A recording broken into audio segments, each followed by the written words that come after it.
Hey friends, welcome back to Crafter Support. I'm Andrea, and today we're going to be making a graduation card with our Cricut Joy Xtra.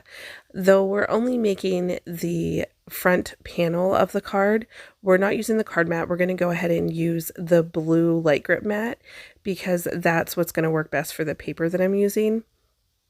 So the first piece that we're going to be working with is the white, which is going to be our card base. That's the actual card. We're going to be using a blue glitter pen and some Stampin' Up! Cardstock, which you guys know I love their cardstock.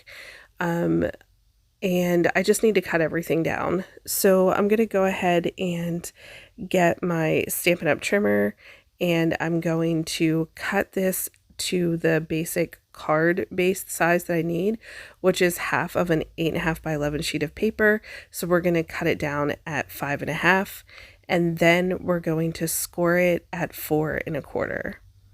So with this trimmer, if you're not familiar with it, it has a scoring tool attached to it. So I'm just going to go back and forth a little bit, a couple times, and it's ready to go.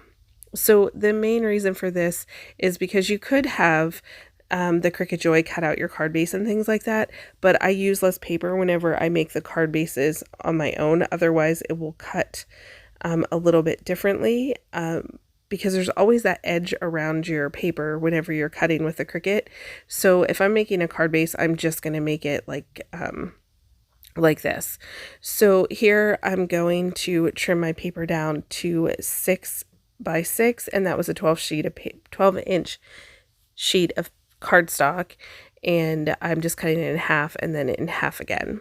So that's really simple. We have all of our pieces ready to go. If you need to see how to design the front of a card base, all I did was go into the image I wanted, and then I resized it for the size I wanted, which was I needed it for 4 by 5.25 because I put 1/4 of an inch kind of frame around my top layer.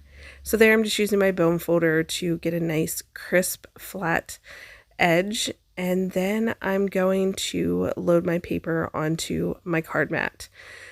So if you're not familiar with Stampin' Up! Paper, the best cut that I found for this is to use the 100-pound cardstock setting, and basically what that does is it'll do a double cut, and you'll see that in the whenever the machine's cutting. But I always design on my computer, and then I use my phone to whenever I'm filming videos, or at least I try to use my phone when I film my videos. That way there it's just a little bit easier for me to, I don't really have a lot of space on my desk is what I'm trying to say. But yeah, so I use my phone, and it just works the same as if you used your computer.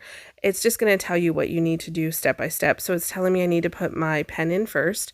So what we're going to do is remove our blade, stick that somewhere safe, and then we're going to test our pen. We always want to test our pen before we put it in the machine, just to make sure it's working smoothly and that the ink is flowing. So you're just kind of like priming it. All right, and now you're going to put the cap on top. You're going to just place it inside of your Joy Xtra.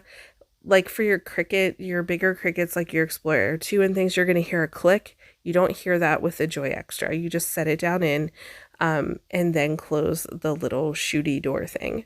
I don't know what that's called. The little door housing piece. All right, so now we know when our machine is flashing, it means we have to do something. So I just speed this up so you guys don't have to sit through all of it. But the drawing process with these machines is amazing. I love watching it draw. And the pens are really, really nice to, do that. There's not any skipping or anything like that whenever you draw with it. It looks like it is with this image, but that's how the actual image was. It was like pages, so it looked like feathered, I guess you could call it. And then it tells me to put my blade in, so then I just switch my blade over, and we are done with the Cricut portion of it. So now I'm just like weeding the pieces out. Now the flowers I believe were supposed to stay in, but I didn't want them in because I'm actually going to put a design cardstock in the or behind it. So it's more like designer paper. It's not really cardstock. So you could leave it like this. You could do a color behind it. You could do foil behind it, but I wanted to do a pretty color because it's for a girl. I wanted to do like a pretty color behind it.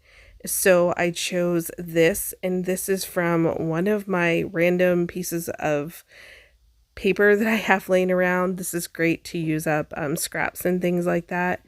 And I just really liked how the pink looked. When my daughter graduated, we did gold and pink for her graduation, and it looked really pretty together. So I thought the yellow would work just as well as the gold, and it did. It just kind of lined up perfectly. So definitely check out your scraps, what you have, and then to line this up, because I wanted to, it was just the right fit. Like I literally didn't have much room to work with.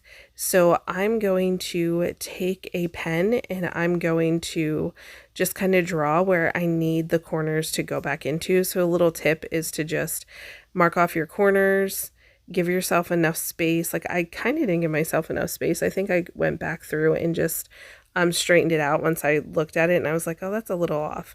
So just mark your corners with a pen or a pencil, and you'll be able to line it up once you put your adhesive on, because you're going to want to make sure that your adhesive doesn't poke out through any of the pieces that were cut out with the Cricut.